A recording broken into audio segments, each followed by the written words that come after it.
द्वैत गदाधर श्रीवासादि गौर भक्त वृंद। हरे कृष्णा कृष्ण कृष्ण हरे हरे, हरे राम राम राम हरे हरे। श्री श्री गुरु श्री गौरांग जयते। तो साधना भक्ति का जो हमारा मार्ग है, उसमें साधक को काफी कठिनाइयां का सामना करना पड़ता है, क्योंकि साधना का जो मार्ग है वो एक अपहिल टास्क है। मतलब जो कली का प्रवाह है, उस प्रवाह के विरोध में जाकर के हमें साधना करनी है। हम देख सकते हैं हमारे अगल बगल में, इस जगत में, आजकल के आधुनिक जगत में कली का प्रवाह कितना स्ट्रांग है। और इस स्ट्रांग प्रवाह के विरोध में जाकर के इंद्रियों को निग्रह में रखकर, अपने मन को फोकस रखकर और उसको अलग अलग चीजों में उलझने से बचाते हुए साधना करते रहना, ये बहुत मुश्किल काम होता है।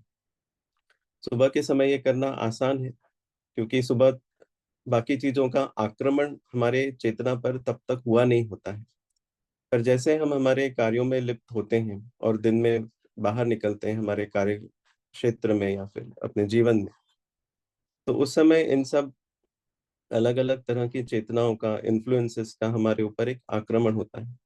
और उन सब से बचते हुए अपने चेतना को संभालना, कृष्ण कॉन्शियस बने रहना, ये एक बड़ा चैलेंज ही होता है। तो ये करना आसान नहीं है, हम सब लोग जानते हैं। तो इसको आसान बनाया जा सकता है क्या? आसान बनाया जा सकता है ऐसा तो नहीं कह सकेंगे, पर एक बहुत हेल्प होगी अगर हम ये जानेंगे कि चैतन्य महाप्रभु की कृपा हमारे ऊपर है। तो चैतन्य चरितामृत में आदि लीला में 14वें चैप्टर में एक श्लोक आता है, जिसमें कहते हैं कृष्णदास कविराज गोस्वामी कि कथंचन स्मृते यस्मिन् दुष्करम सुकरम भवेत, विस्मृते विपरीतम स्यात्, श्री चैतन्यम नमामितम।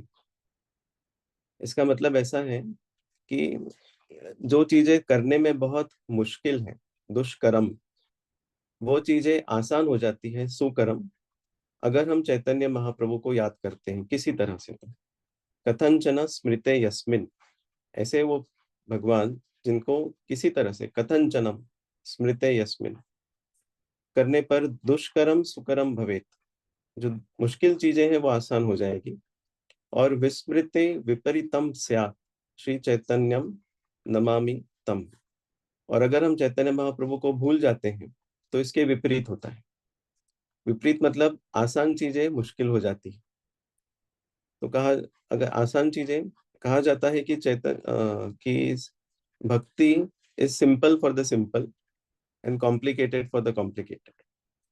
अगर कोई सरल हृदय का है, सरल स्वभाव का है, नम्र है, तो ऐसे व्यक्तियों के लिए भक्ति का पालन करना और भक्ति के सीमा में बने रहना दिन भर और लाइफ भर, ये आसान होता है।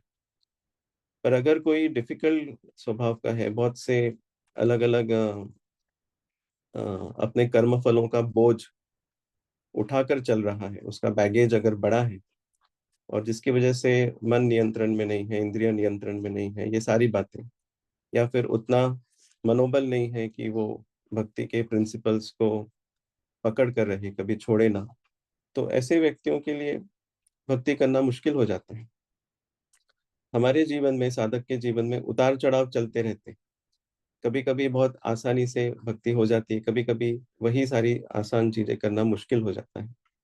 तो ये सब घन तरल, इसको भक्ति विनोद ठाकुर साधना भक्ति में इसको एक घन तरल अवस्था कहते हैं। घन तरल मतलब कभी घन, कभी थिक होता है, कभी तरल, कभी पतला होता है।